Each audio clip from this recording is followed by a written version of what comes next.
মানে বারে বার সেই তৃণমূলের বিরুদ্ধে কথা বলেছে, মমতা ব্যানার্জিকে গালাগালি করেছে, এবং যারা তৃণমূল করবে তাদের জানাজার নামাজ পড়বে না সেই ব্যক্তি আবার সেই মমতা ব্যানার্জির পা চাড়ার জন্য চলে গেছে।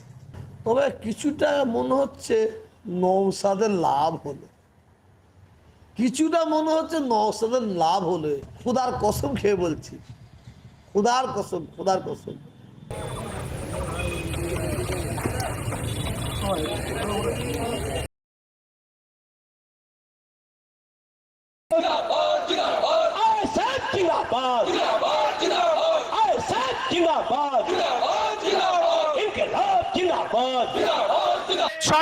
সরকার ভেস্টেড হিসাবে ঘোষণা করবে, আমার বাপ জেঠা কাকাদের কবরস্থানে মদের দোকান হবে, মল হবে।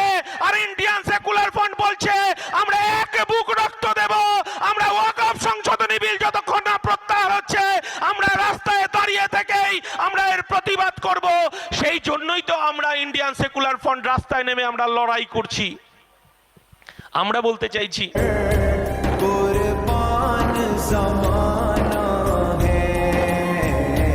ভাইজান কিন্তু মাঠের মাঝখান দিয়ে কিন্তু দৌড়াচ্ছে, পুলিশের সাথে কিন্তু কথাবার্তা চলছে, যেহেতু মিছিলটা এখানে শেষ করা হবে।